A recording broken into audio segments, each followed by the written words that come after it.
ሰላም ሰላም የተወደዳችሁ ሆፕ አካዳሚ ቤተሰቦች በያላችሁበት ሰላማችሁ ይብዛልኝ። ሆፕ አካዳሚ ኦንላይን ትምህርት በመሆን ያገለግላል። ኦንላይን ትምህርትም በማስተማር ላይ እንገኛለን። የምናስተምራቸውም አማርኛ፣ እንግሊዝኛ፣ ሂሳብ እንዲሁም ሌሎችን ተዛማጅ ያላቸው ትምህርቶች እያስተማርን እንገኛለን። መማር ለምትፈልጉ በተለያየ ሶሻል ሚዲያ አማራጮች በመጠቀም በኢሞ፣ በቴሌግራም፣ በዋትሳፕ እንዲሁም እናንተ በምትጠቀሙበት ሶሻል ሚዲያ አማራጮች በመጠቀም መማር ለምትፈልጉ ቪዲዮ ላይ በምናስቀምጥላችሁ ስልክ ቁጥር ይደውሉ፣ ይማሩ። የምናስተምረውም ከሰኞ እስከ ዓርብ የፈለጉትን ትምህርት በፈለጉበት ሰዓት እያስተማርን እንገኛለን። ቪዲዮ አዲስ ስለሆናችሁ ላይክ፣ ሼር፣ ሰብስክራይብ፣ ኮሜንት እያደረጋችሁ ቪዲዮ እስከ መጨረሻ ድረስ አብራችሁን በመከታተል አብራችሁን ቆዩ። እንግዲህ በዛሬው ትምህርታችን ከሰው ጋር በቀላሉ ለመግባባት የሚረዱን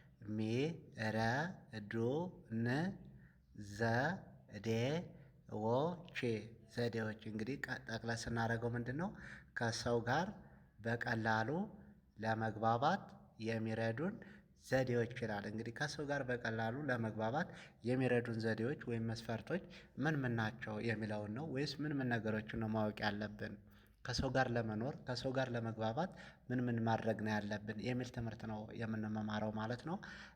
አንደኛ ፈገግታ ማሳየት። ጠቅለል ስናደርገው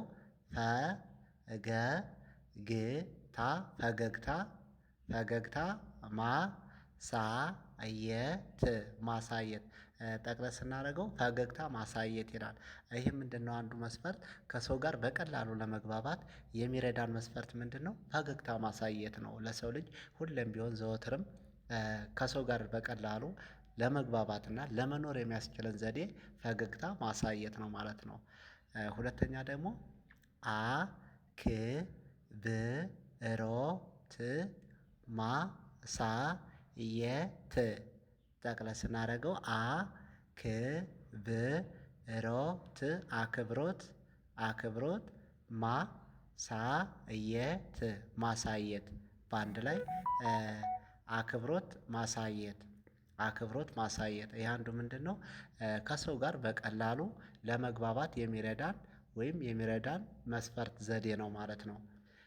አክብሮት ማሳየት ሁሌም ቢሆን ለሰው ልጅ አክብሮት የምንሰጥ ከሆነ ክብር መስጠት የምንችል ከሆነ በቀላሉ ለመግባባት ከሰው ጋር የሚረዳን መስፈርት ነው ማለት ነው።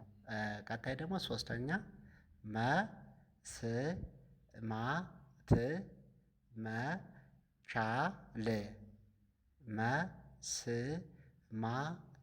መስማት መስማት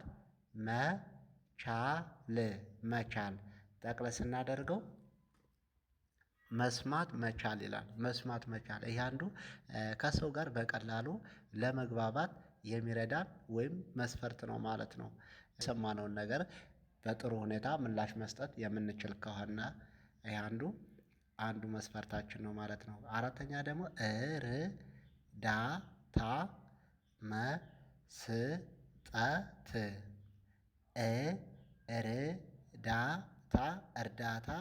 እርዳታ መስጠት። ጠቅለል ስናደርገው እርዳታ መስጠት። ይህም አንዱ ምንድነው? አንዱ በቀላሉ ለመግባባት የሚረዳን መስፈርት ነው ማለት ነው።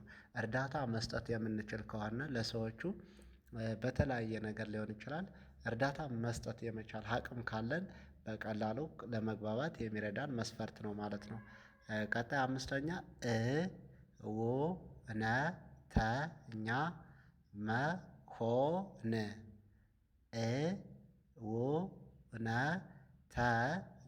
እውነተኛ መሆን። እውነተኛ መሆን። ጠቅለል ስናደርገው እውነተኛ መሆን። ይህ ምንድነው? አንዱ ከሰው ጋር በቀላሉ ለመግባባት የሚረዳን መስፈርት እውነተኛ መሆን ነው ማለት ነው። ቀጣይ ስድስተኛ ሰዎችን ማበረታታት መቻል።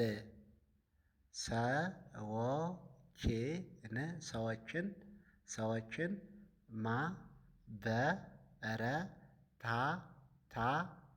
ማበረታታት መቻል እንግዲህ ጠቅለል ስናደርገው ምንድነው? ሰዎችን ማበረታታት መቻል ነው የሚለው። ይህም አንዱ ከሰው ጋር በቀላሉ ለመግባባት የሚረዳን መስፈርት ወይም ዘዴ ነው ማለት ነው። ሰዎችን ማበረታታት የምንችል ከሆነ አንተ ጀግና፣ አንተ ጎበዝ፣ አንተ ጠንካራ ነህ ማለት የምንችል አቅም ካለን እና ማበረታታት የምንችል ከሆነ በቀላሉ ለመግባባት የሚረዳን መስፈርት ነው ማለት ነው። ቀጣይ ደግሞ ራ ሳ ች ን ን መ መ ል ከ ት መ ቻ ል ራ ሳ ች ን ን መ መ ል ከ ት መ ቻ ል ጠቅለል ስናደርገው ራሳችንን መመልከት መቻል እንግዲህ አንዱ ይሄ ራሳችንን መመልከት መቻል ማለት ምንድነው? ስለ ራሳችን አመለካከት ራሳችንን መመልከት የምንችል ከሆነ ከሰው ጋር በቀላሉ ለመግባባት የሚረዳን መስፈርት ነው ማለት ነው። ያ ማለት ስለ ሰዎች የምንሰጠው አመለካከት እና ስለ ራሳችንን መመልከት እኔ ምንድን ነኝ እኔ ማን ነኝ የሚል መመልከት ራሳችንን ማወቅ የምንችል ከሆነ ይሄም አንዱ በቀላሉ ለመግባባት የሚረዳን መስፈርት ነው ማለት ነው። ቀጣይ ደግሞ በእረፍት ጊዜ መነጋገር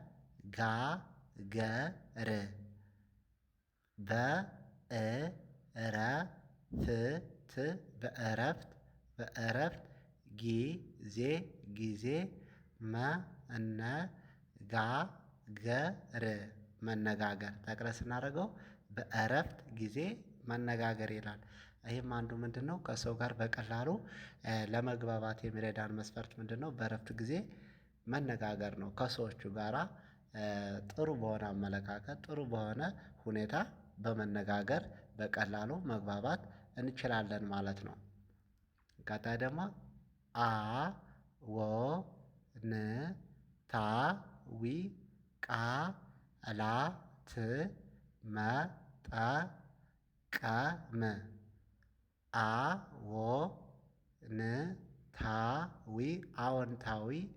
አዎንታዊ ቃላት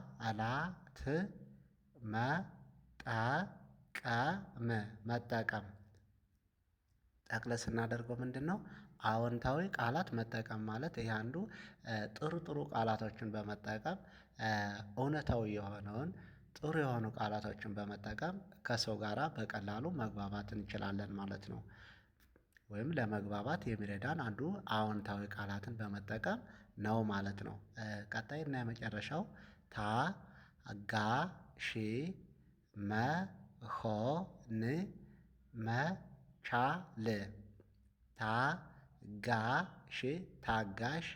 ታጋሽ